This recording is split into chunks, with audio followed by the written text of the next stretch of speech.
안녕하세요. 성경몰이 박교입니다. 오늘은 고린도전서 11장입니다. 고린도전서 10장에서 우리는 이제 여러 가지 일들을 봤습니다. 민수기를 소환한 바울. 민수기를 사울 때에 읽었을 때는 어땠을까? 민수기를 바울로 볼 때는 어땠을까? 이런 감정들이 여러분들이 좀 가지고 있으면 좋겠죠. 보는 안건을. 결국 모든 것이 가하나 유익한 것이 아니다. 모든 것이 가능하나 덕을 세우는 것이 아니다. 라는 23년의 말씀이 어떤 건지를 알게 된다면 결국은 누구에게나 성경 읽기는 열려 있다는 거죠. 가능한 일이야. 그죠? 성경 자체가 이 땅에 있다는 것, 기록됐다는 것은 가능성이 있는 거라. 그렇게 말씀을 드렸고, 그것이 유익이 돼야 된다는 거죠. 성경이 내게 유익이 돼야 되거든요. 가장 많이 유익을 누린 사람이 누굴까요? 편지를 쓰고 있는 바울이겠죠. 그죠? 그래서 바울은 이제 11장에서 이렇게 이야기합니다. 내가 그리스도의 것인 것 같이 너희는 나를 닮은 자가 되라.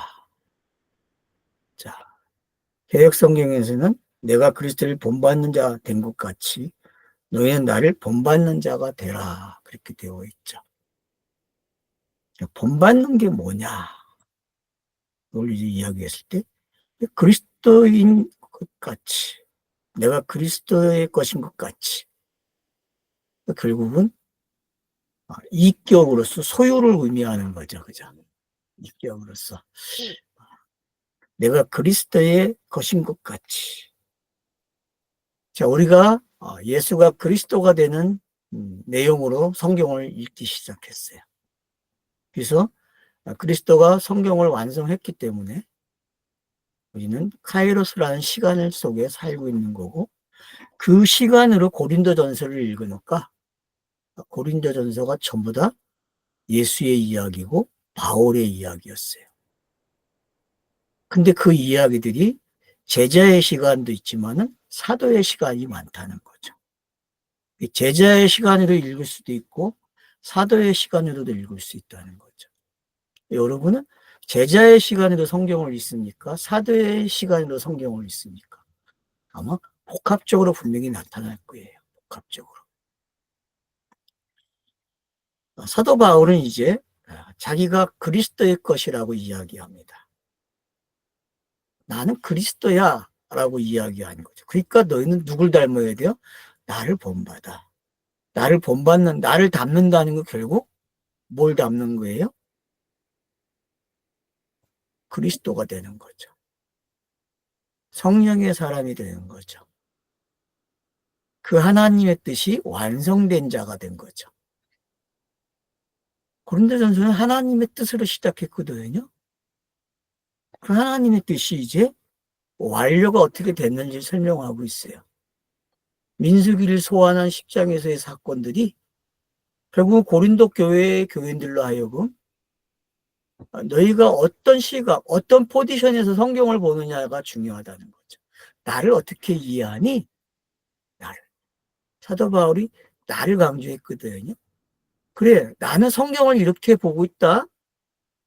그래서 나는 너희들에게 이렇게 가르쳐 왔어. 라고 이야기했어요. 자, 먹는 문제. 강야 생활에서의 먹는 문제와 사도 바울의 교회, 서로 교제하는 것들. 먹는 거거든요. 결국 교제라는 거는요. 그래서 사도행전 교회는 먹고 마시고 같이 기도하고 예배했다. 그렇게 나오거든요. 사도행전의 특징이.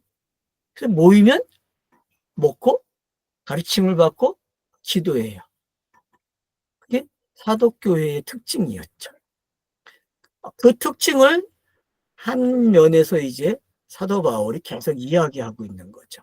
그래서 10장부터는 어떻게 보면은 그 시대의 예배, 그들의 삶이 어떤지를 좀 더 밀접하게 제공해 주고 있는 거죠. 근데 그 밀접한 이야기 속으로 들어오면 들어올수록에 사도 바울이라는 사람이 이제 확실하게 이야기한 거죠. 나를 본받는 거야. 나를 본받는 거야. 왜? 내가 그리스도 안에 있잖아. 내가 그리스도를 닮았어. 난 그리스도의 것이야. 라고 이야기함으로써 확실하게 자기의 포지션을 선언하고 있는 거죠. 나 이런 사람인데 내가 너희에게 말한 말도 이런 위치에서 말을 한 거야. 확인을 시켜주는 거죠. 그래서 이제 이절에 보면 형제들아 그래요. 그러나 내가 너희를 칭송하니 너희가 내 모든 일들을 기억하고 또 내가 너희에게 넘겨준 것 같이 너희가 전통을 꼭 붙잡고 있습니다. 그러니까 여러분 상당히 어때요? 고린도 교회를 이렇게 자기가 말한 전통에 서 있다는 것을 잘 이야기해요. 이거는 사도 바울이 인사법에 보면 다 나와요. 서신의 초반부에, 바울 서신의 초반부에 잘 등장하는 모습이죠. 그죠? 로마서에도 이렇게 시작을 하죠. 그죠? 로마서도. 여러분들이 로마서 1장 8절 이하를 보게 되면 이런 표현들이 되어 있다는 걸 알게 될 거예요. 자, 그래서 모든 일을 기억하고 자, 내가 너희를 칭송한다 그래요. 참 표현이 참 칭송한다. 고린도 교회를 칭송한대요. 언짢은 일들이 막 들려왔잖아요. 소문, 편지도 오고 또 사람들을 통해서 인편도 오고 뭐 여러 가지 소식들을 들었는데도 불구하고 칭송을 한대요. 이게 어떤 건지 알게 된다면 참 재밌는 거죠. 그래서 우리가 고린도 교회의 문제는 뭐로 이해했어요? 성장통이다. 성장되어 있는 자기의 모습을 확인하는 장치죠. 그죠? 온석이 되어 있는 장치죠. 그걸 사도 바울이 야, 니네들이 이렇게 다투고 뭐 여러 가지 문제들이 뭐 법정의 문제든지 뭐 이런 문제들이 있었는데 이건 다 성장통이고 결국은 너네들이 하나의 포지션을 갖기 위한 하나의 가정이었어라고 일깨워 줌으로써 독자들로 하여금 정리를 해주고 있다는 거죠. 문제를 안고 있는 사람들에게 답을 준 거예요. 야, 이걸 이렇게 이해하지 않으면 되는 거 아니냐? 이해하면은. 그래서 자기들의 포지션을 하나하나 지정해 줌으로써 자기들의 역할이 뭔지를 알게 되고 자기들이 하나의 차서를 운반하는 운반책이구나라는 걸 알게 되는 거죠. 그 운반책을 알았기 때문에 자기들도 독자들도 운반을 하고 있는 거예요. 뭐를요? 하늘의 뜻이 땅에서 완료되어 있는 것들을 운반하고 있다는 거예요. 그래서 우만큼 옮겨줘요. 어떤 한 사건이 일어나면 그 사건이 복음이라는 걸 가지고 운반을 가고 있는 거죠. 이게 지금 사도 바울의 편지를 기록하는 방법이었잖아요. 이런 것들이 잘 칭송한다, 기억한다, 넘겨줬다. 어떻게? 전통을 꼭 붙잡고 있다. 그래요. 그러면은 민수기의 전통과 고린도 교회의 전통을 우리는 확인했어요. 그죠? 여러분, 고린도 교회와 민수기의 전통이 같은 거예요. 그리고 예수가 그리스도가 되는 내용 속에 이 민수기가 가지고 있는 고린도 교회가 가지고 있는 그 전통이 있는 거죠. 그죠? 그럼 나와 여러분의 삶도 이 전통에 들어가 있는 거예요. 이 전통. 그러니까 사람이 살아내는 이야기, 잘 살든 못 살든 가난하든 부자든 뭐 정치인이든 뭐 국민이든 어떤 위치에 있든 간에 포지션이 다 뭐예요? 그냥 살아가고 있는 내용들이죠. 뭐 회사의 오너든 뭐 직장인이든 상관없죠. 다 누구나 전통을 가지고 있는 거예요. 전통을. 성경은 그 전통에 대해서 잘 이야기해 준 거죠.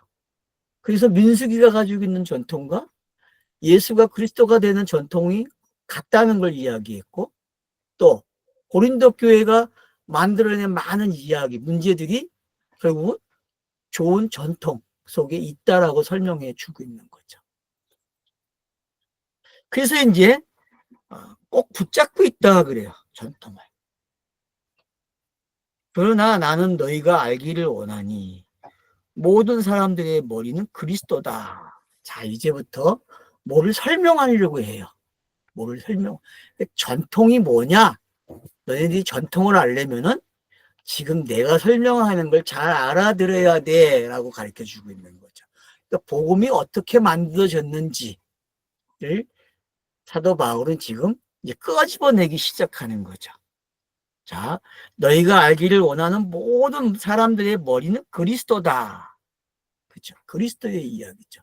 그러면 이건 이제 창세기 1장 26절부터 시작되는 하나님의 형상이라는 단어를 우리가 가지고 있어야 돼요. 그죠? 하나님의 형상과 모양이라는 단어는 이런 거예요. 이런 거. 이런 거. 우리의, 그래서, 사람들의 머리는 그리스도다라고 이야기함으로써, 하나님의 형상이 이런 거구나라는 걸 이해하게 되는 거죠. 그래서 저는 하나님의 형상을 강의하면서 뭐라 그랬어요? 그리스도다, 성령이다, 이렇게 얘기했죠. 그죠? 여러분이 창세기 강의를 한번 들어보세요. 자, 그러고 나서 이제 뭐라고 이야기합니까? 또한 여자의 머리는 남자다 이야기해요. 여자의 머리는 남자다. 그러면 이제 창세기 2장으로 왔다는 걸 알게 되죠. 그죠? 네, 지금 흐름이 그렇게 와 있어요. 여자의 머리는 남자다. 왜요? 여자가 만들어지는 이유를 알게 되죠. 그죠? 여자가. 남자를 돕는 배필이잖아요. 근데 이제 이 돕는 배필이 뭐냐라고 할 때 저는 성령까지 이야기했어요. 돕는 배필에 대해서. 돕는 배필이 성령이에요. 여러분. 성령. 땅에서는 여자로도 볼 수 있어요. 그러니까 여자 그러면은 좀, 사람 그러면 남자와 여자인데 남자가 먼저 만들어지고 여자가 나중에 만들었죠. 근데 여자는요, 남자를 남자가 되게 해주는 역할을 하는 게 여자예요. 그게 성경에서 성령이잖아요. 그죠? 그러니까 예수가 그리스도가 되게 하려면 뭐가 역사가 일어나야 돼요? 성령의 역사가 일어나야 돼요. 그래서 예수는 성령으로 잉태했고 성령으로 사역을 하기 시작하고 그 성령으로 마치고 성령으로 부활해요. 그죠?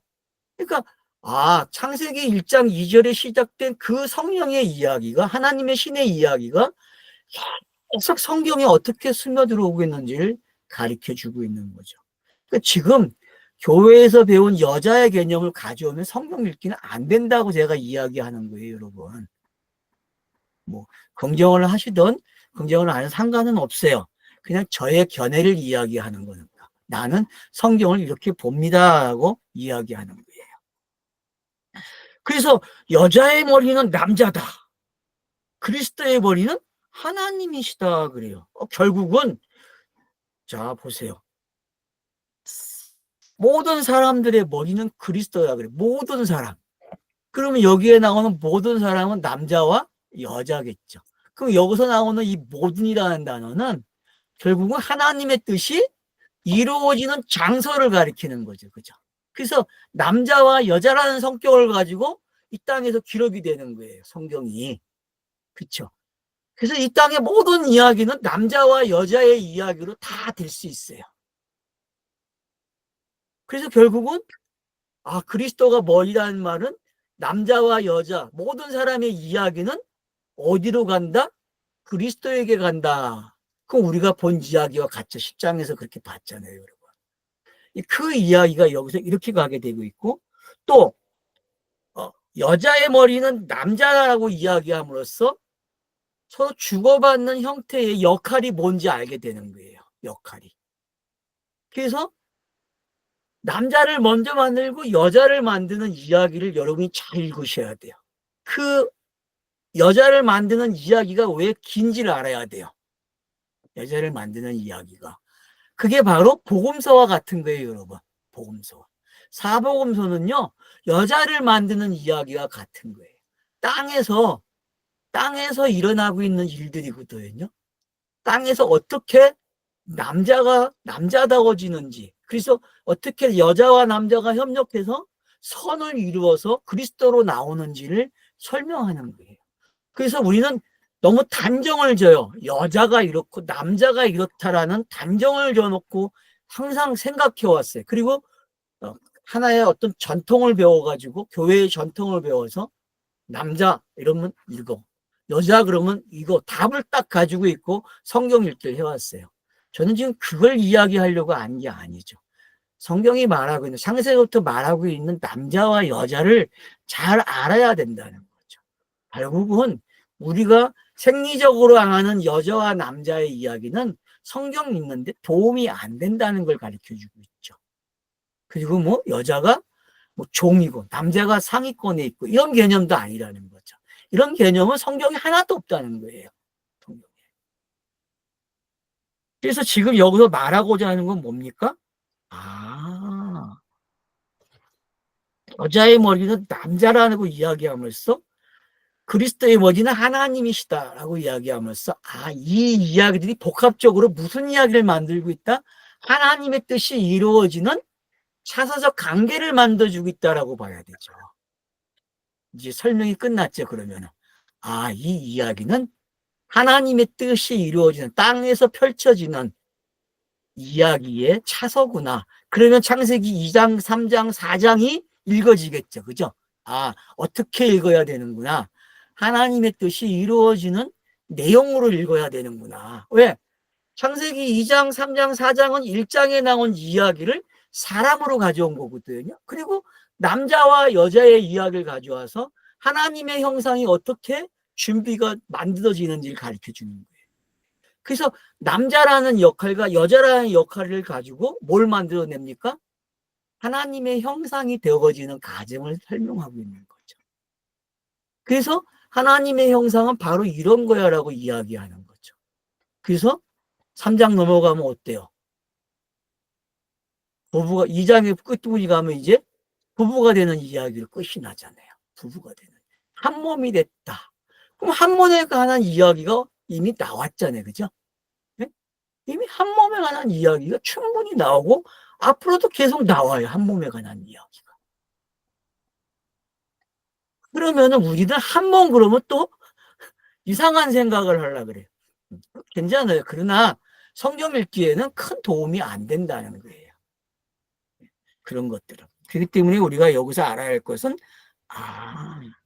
어떤 하나님의 뜻을 잇는 전체적인 어떤 서사가 기록되고 있구나. 그렇게 이해를 하셔야 돼요. 알겠죠? 요 이야기. 그래서 여러분들이 2장, 3장, 창세기 2장, 3장, 4장을 읽을 수 있어야 돼요. 새로운 시각으로 읽으라는 거죠. 다시 이런 각도에서.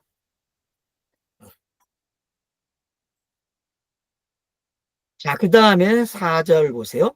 모든 남자가 기도하면서 머리에 쓰고 기도나 예언을 하면 그의 머리를 창피하게 하는 것이지 마. 자, 모든 남자가 머리에다 뭘 쓰고 해요? 뭘 쓰고 하면 누굴 창피하게 한대요? 예? 자, 쓰고 기도나 예언을 하면 그 머리를 창피하게 한다 그래요. 그러면 누구겠습니까? 그리스도죠. 그죠? 그죠? 남자가 기도나 예언을 할 때 뭘 쓰고 하면은 창피해지는 거예요. 일일이 인위적으로 뭘 쓰지 말라고 이야기하는 거죠. 그죠? 그럼 여러분, 머리가 자라면서 머리를 깎지 말아야 될 사람들이 성경에 있어요. 그걸 뭐라 그러죠, 여러분? 나시린 그러죠. 나시린. 여러분들이 민수기 6장에 가면 나시린법이 있고, 나시린이라는 걸 찾아서 어원을 쫓아가면 뜻이 나오고, 성구사전을 가서 눌러보시면은 나시린이 성경 어디에 나왔는지 알게 돼요. 그러면 여러분들이 그 문맥을 읽으면은 나실의 개념이 정리가 돼요. 오늘은 여러분들이 나시린의 개념도 정리가 돼. 참 복잡하죠. 창세기 2장, 3장, 4장도 다시 정리해야 되고, 나시린도 알아야 돼. 이게 참 복잡해요. 왜? 나시린을 잘 설명한 사람 중에서 누굽니까? 삼손이 이야기죠. 오늘 여러분들이 삼손도 읽으셔야 돼. 사사기에 나오는. 참 읽을 거 많다. 주변 이야기, 그죠? 끄집어 고 다 끄집어 오셔야 돼요. 그래야만 지금 이야기들이 교회가 말해온 어떤 전통의 방식이 아닌 새로운 접근 방식을 가질 수 있다는 거죠. 새로운 접근 방식. 자, 남자가 여기다가 스카프를 하나 했다. 어딜 하나 씌웠어요. 그러면은 수치가 된다고 이야기하죠. 창피하게 되는구나. 뭐 할 때에? 기도나 예언할 때. 그러니까 여러분, 기도나 예언할 때에, 그래서 우리가 예수의 공생애를 이 모습으로 봐야 돼요. 예수가 공생애 속에서 이 기도하고 예언할 때에, 그럼 예언은 뭐고 기도는 뭐냐라고 또 밝혀야 되겠죠. 예언은 뭡니까? 그냥 가르치는 거예요, 여러분. 해석을 해주는 거죠. 말을 해주는 거예요. 말이 예언이에요, 그죠? 쉽게 생각하세요, 여러분. 메신저 그러면 뭐예요? 그냥 예언자예요, 여러분. 가장 예언을 잘하는 내용이 뭐예요? 복음이잖아요, 여러분. 복음. 복음을 말하는 게 가장 정확한 예언이죠. 기도의 내용도 뭐예요? 둘 다 같은 거예요. 기도나 예언은 그냥 니코르예요. 왜요?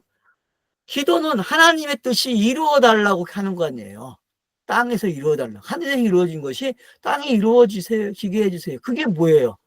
기도나 예언은 같은 거죠. 여러분들이 예언이라는 것을 선지서를 가서 읽어보세요. 그러면 하나님께 받아서 전달을 해줘요.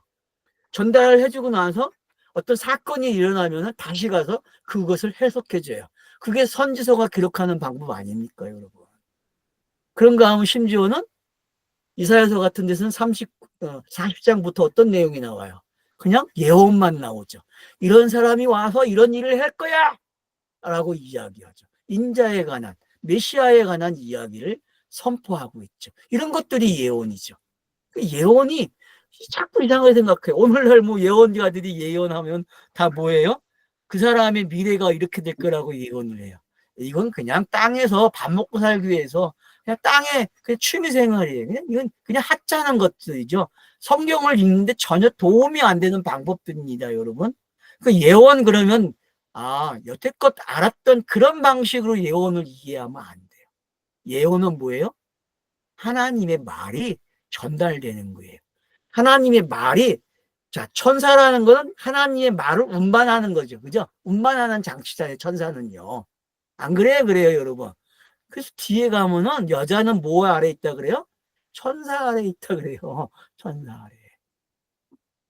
이제 이런 것들이 앞으로 우리가 이제 봐야 될 내용이지만은, 일단은 여러분들이, 남자는 뭐 하면 안 된다? 기도나 예언할 때에 머리에 뭔가를 걸치면 안 된다.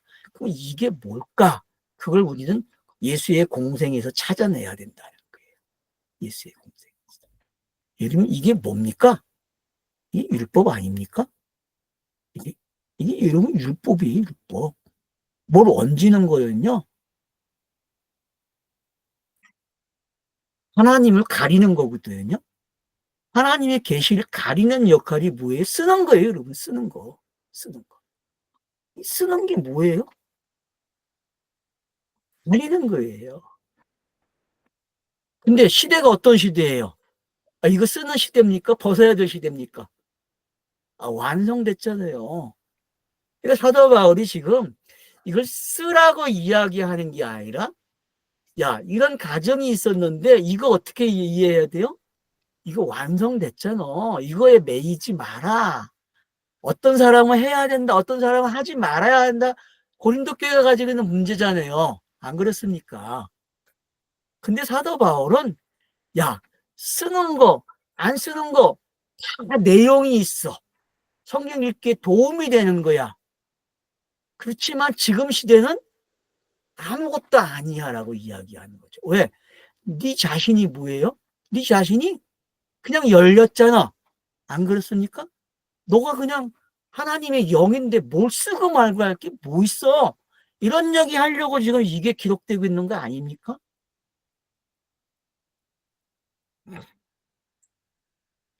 5절 보세요. 그러나 모든 여자는 덮지 않고 기도나 예언을 하면 그 여자의 머리를 창피하게 하는 것이니 이는 자신의 머리를 민 것과 하나이다.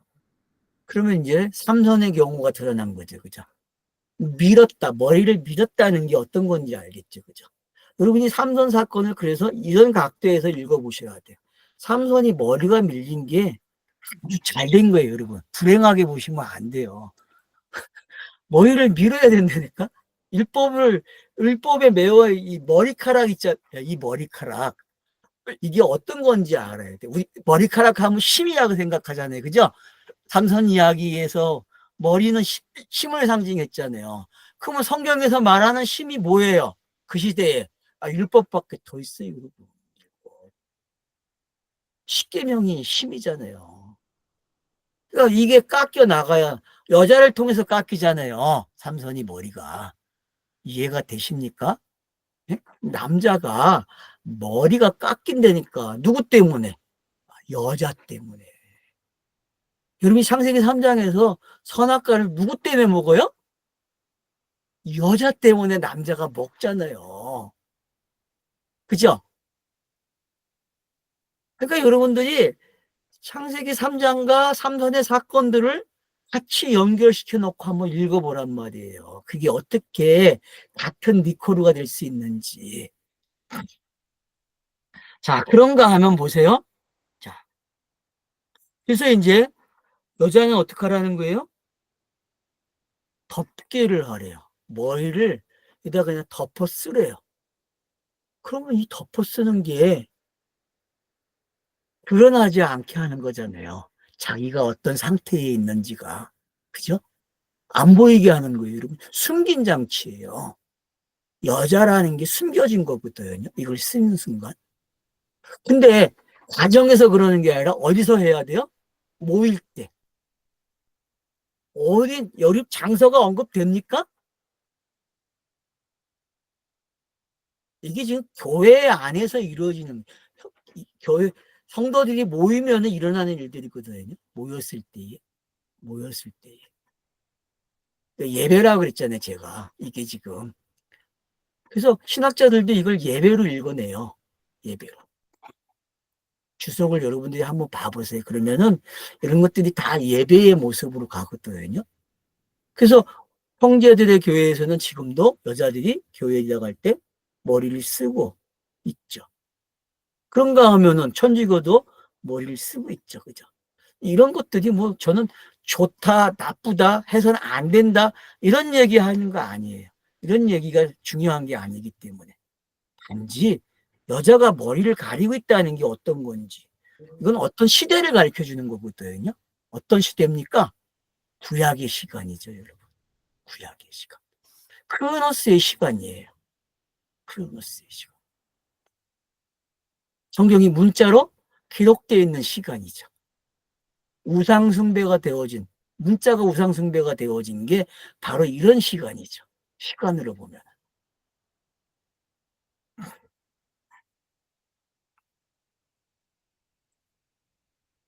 그러니까 기도나 예언이라는 걸 우리가 놓치면 안 돼요. 남자를 이야기할 때도 기도나 예언이라는 단어가 나왔듯이 요 단어들을 놓치지 마세요. 기도나 예언은요, 항상 예배에 있어야 될 것들이거든요. 오늘날에는 설교죠. 그죠? 오늘날에 설교. 메신저들이 하는 설교의 이야기죠. 근데 그 내용이 어떤 내용인지 알아야 된다는 거예요. 민수기의 이야기에서 끝나느냐? 아니면 그걸 그리스도로 가져오는 이야기가 되느냐? 그럼 뭐를 쓰느냐?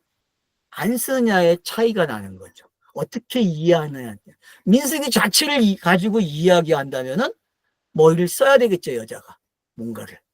근데 민수기에서 벗어났다면은 그걸 그리스도를 읽어낸다면은 메시아의 오심으로 읽어낼 수 있다면은 어떻게 읽겠어요? 이거 안 써도 되네? 이렇게 읽을 수 있는 거죠. 왜? 하나의 차사적 가정이었기 때문에. 뭔가 오게 하는 이야기죠. 뭔가 오게 하는 이야기.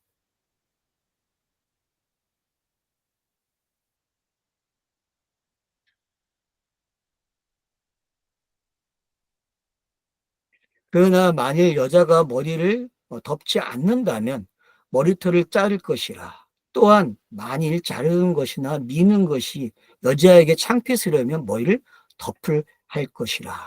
그러니까 두 가지 제안을 하죠. 머리를 자르든가 덮거라. 창피하게 느껴지면 어떻게 하라고요? 그냥 덮으래요. 이거 왜 창피하다는 말이 나왔는지도 한번 생각해 봐야 돼요. 대머리 있었죠. 그죠? 놀림받은 사람 있었죠? 네? 여러분, 엘리사, 대머리 놀림받은 사람 누구예요? 엘리사. 사죠. 맞아요? 제 기억이? 엘리사 맞아요. 예, 맞죠? 예. 그러니까 그런 것도 여러분이 생각을 하셔야 돼요. 그런 장면들이 그냥 있는 게 아니거든요. 성경 읽기에서는요. 그래서 성경을 제가 많이 읽으라는 거는 어떤 단어가 나왔을 때에 추적이 필요하다는 거죠. 어떤 사건과 연결되어 있다는 거죠. 구약은 많은 사건이 기록되어 있는데 그 많은 사건들은 신약의 한 단어와 같은 거예요. 알았죠? 한 단어와 같은 것, 성격을 가지고 있기 때문에 여러분들이 좀 그렇게 성경을 보는 습관을 좀 들이면 좋겠죠. 그래서 머리를 미는 거와 머리를 길러서 덮는 거 둘 중에 하나를 선택해야 되는데 그런 예를 지금 구약 성경에는 다 있다는 거 여러분들이 기억하시면 됩니다.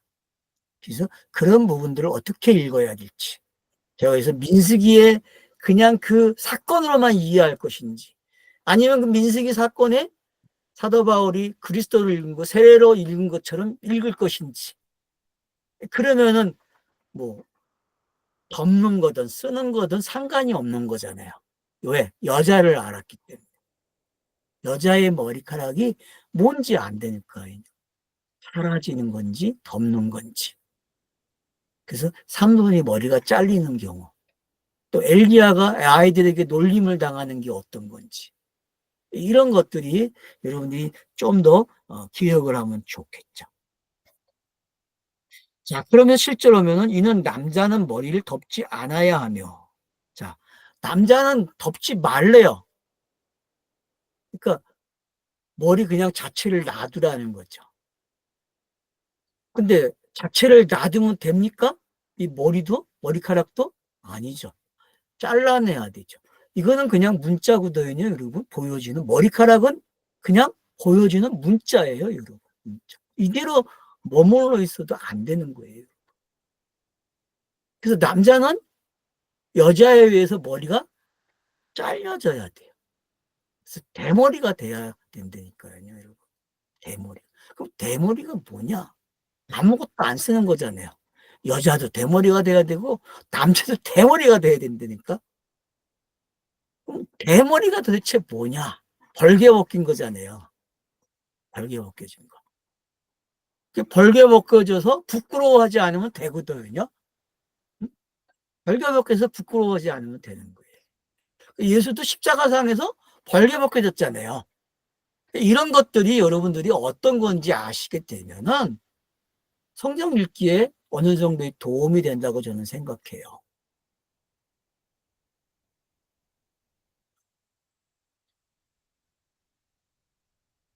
왜? 남자는 하나님의 형상과 영광이기 때문이다 그래요. 그러나 여자는 남자의 영광이다 그래요. 그러나 여자는 남자의 영광이다. 그러면 사람의 영광은 누구예요? 그리스도의 영광이 되겠죠. 그죠? 또 그리스도는 하나님의 영광이 되겠죠. 그래서 모든 영광은 누가 돌린다 했어요? 그리스도가 돌린다 그랬죠. 그래서 요한복음 12장을 제가 읽으라고 했는데 읽어보셨나요, 여러분? 12장을?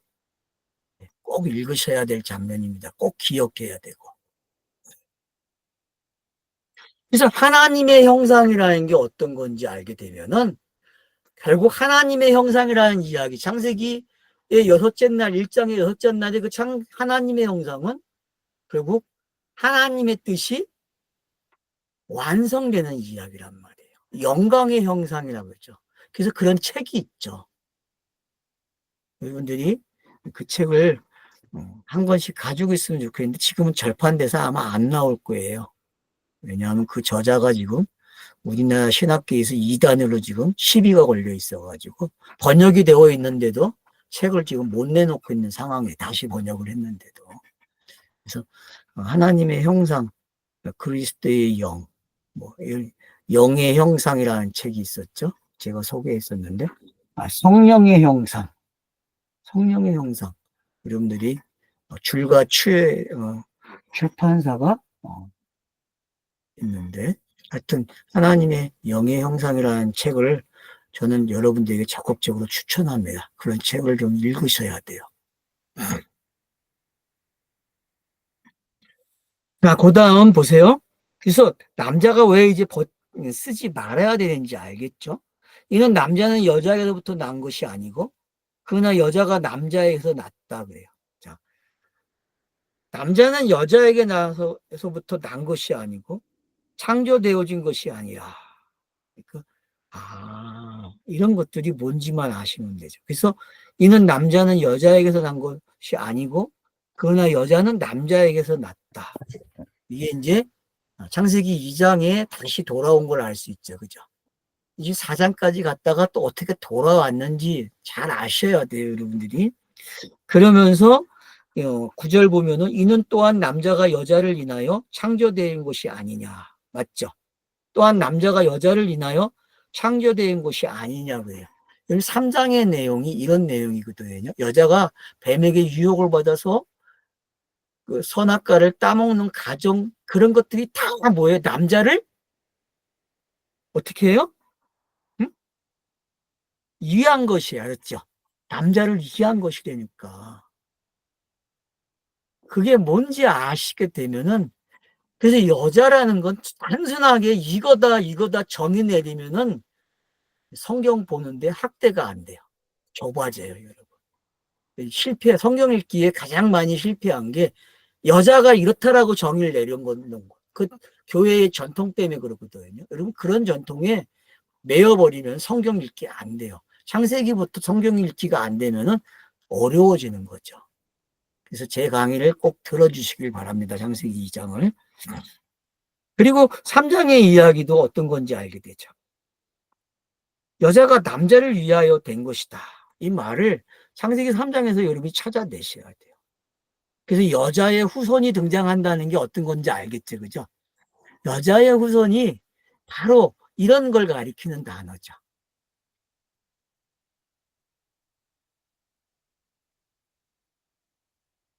이를 인하여 여자는 천사들을 인하여 머리에 권위를 가지고 있는 것이 아니지만, 여기 이제 천사가 나왔죠. 이를 인하여 여자는 천사들을 인하여 머리에 권위를 가지고 있는 것이 아니지만, 그렇죠? 아니에요, 분명히. 여자들은 권위를 가지고 있지 않아요. 단지 여자들은 이 땅에서 어떤 문자가 기록되게 하는 역할을 하고 있다니까요. 그리고 그 문자로 기록된 것이 완성되게끔 일하는 게 또 여자예요. 참 재밌죠. 그러니까 남자가, 인자가 와서 영과 육으로 일을 할 수 있게끔 해주는 게 여자예요. 그래서 마리아에게 태어나는 게 어떤 건지 알아야 돼요. 예수가 성령으로 잉태되는 게 어떤 거고 여자의 안에서 태어나는 게 어떤 건지 아시게 되면은 이런 구절들이 전부 잘 이해가 된다니까요, 여러분들. 그래서 성경 읽기, 고린도전서 이 11장만큼은 여러분들이 복합적인 사람이 돼야 돼요. 어떤 하나에 치우치면 안 돼요.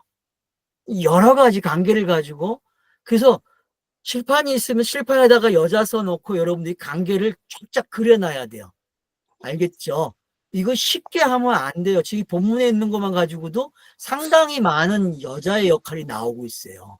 이걸 알아야, 이걸 성령으로도 읽을 수 있고, 또 마리아가 왜 성령으로 잉태하는지 그런 게 뭔지 알게 되고, 그래서 여자 중에서 가장 뛰어난 낳은 남자가 누구예요? 예수잖아요. 그러니까 천주교가 마리아를 칭송하는 것도 이해가 된다니까.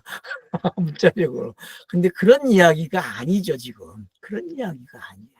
그러니까 하나님의 뜻이 땅에서 이루어지는 어떤 절차성의 과정을 가장 잘 설명하는 게 뭐다? 여자와 남자의 이야기라는 거예요. 지금 이해가 되십니까? 그래서 여러분들이 각자의 가정에서 태어나서 성인이 되면 결혼을 해서 부부가 되는 게 어떤 건지 알게 되면요, 성경의 전체의 가정을 아는 거예요. 성경에 기록되는 하나님의 뜻이 시작이 어떻게 되고 그 시작이 어떻게 결론을 내서 아들을 낳는지, 그래서 아들을 데리고 시집 가는 내용이에요. 땅에서는. 알았죠? 네? 그게 성경의 전체의 내용이에요. 근데 그 내용을 지금 어떻게 풀어놨나를 여러분들이 이 장면에서 보시면 되는 거예요. 이 단어들을 가지고. 근데 그런 거 보기가 참 어렵잖아요, 여러분. 그래서 제가 힌트를 드리는 거예요. 이런 거라고. 이런 거. 그러니까 남자가 아이를 처갓집에서 있다가 남자아이가 태어나면 시집 간다 그러거든요. 시집을 간다. 그러니까 그게 뭔지 여러분이 아셔야 돼요. 그게 뭔지. 그런 전체적인 내용이 지금 여기에 잘 등장하고 있는 거예요.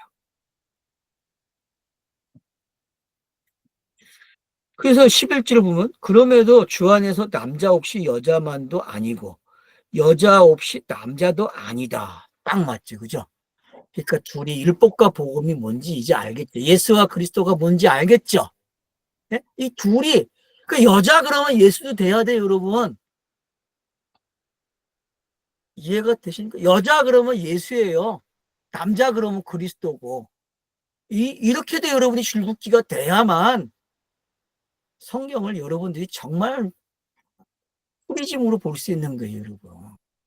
여러분들이 성경을 읽을 때 프리즘으로 갖다 놓고 읽어야 된다니까요. 그러니까 왜 사복음서인지 알겠죠? 왜?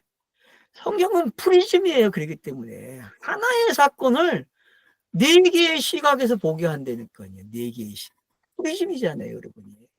태양을 프리즘 갖다 놓은 쫙 빛이 또 얼마나 멋있어요, 여러분. 성경 읽기는 여러분이 프리즘이 되는 거예요. 프리즘.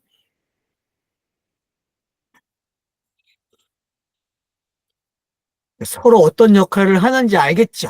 이거에 치우쳐 있어야 되는데 엉뚱한 데가 있는 거야. 성경 읽기, 이 문자를 읽는 사람들이 포인트를 두질 못하는 거예요. 문자를 읽는 사람들이 제일 중요한 구절을 체크를 안 해요.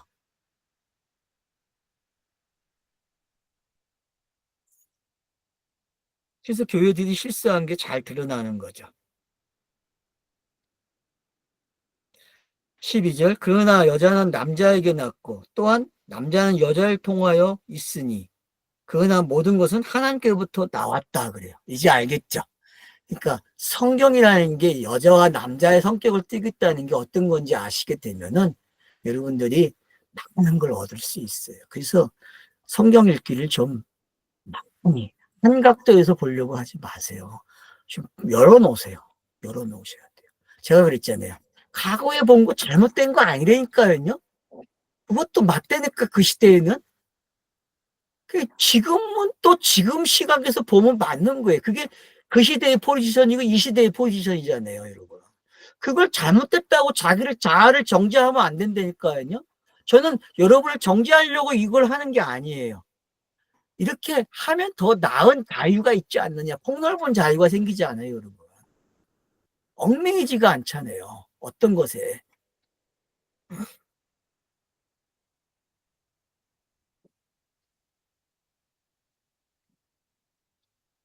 너희는 너희 안에서 판단하라. 여자가 하나님께 머리 쓰지 않고 기도하는 것이 적절하냐. 그렇죠. 여자의 시간에서는 안 되는 거죠.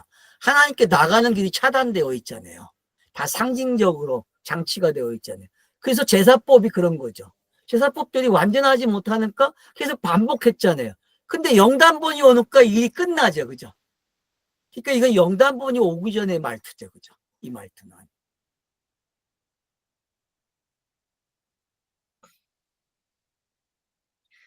남자가 긴 머리를 가지고 있으면 그에게 이것은 불명예스러운 일이요 라고 본질이 너에게 가르치지 않느냐. 그러니까 이 두 이야기가 이제 뭔지 알겠죠. 아, 이게 상징적인 역할을 하는 문자의 성격이라는 거죠.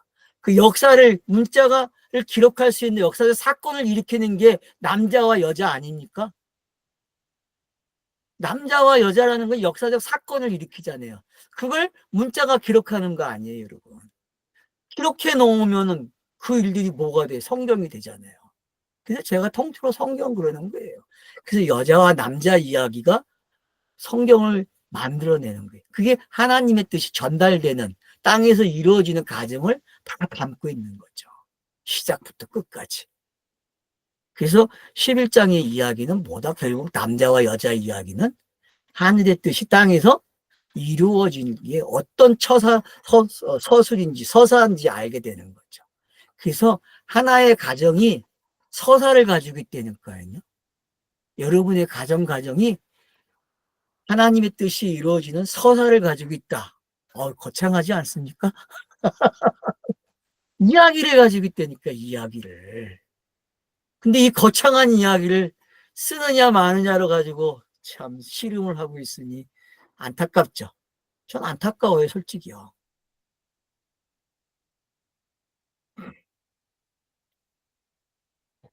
그러나 만일 여자가 긴 머리가 있으면 그 여자에게 영광이 되지 않겠느냐.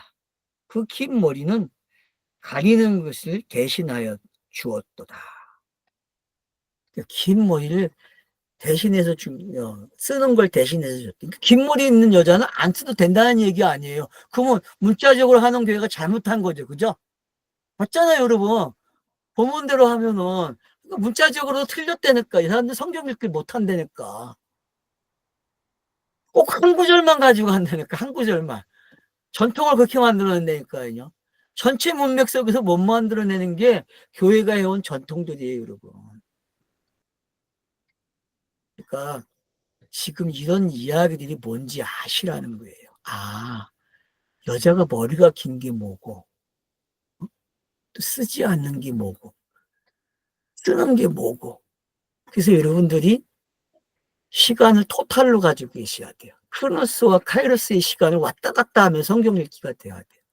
근데 그런 시간이 안 되니까 그냥 크로노스, 카이로스는 아는데 성경 읽기에 적응을 못해. 적응력이 없단 말이에요.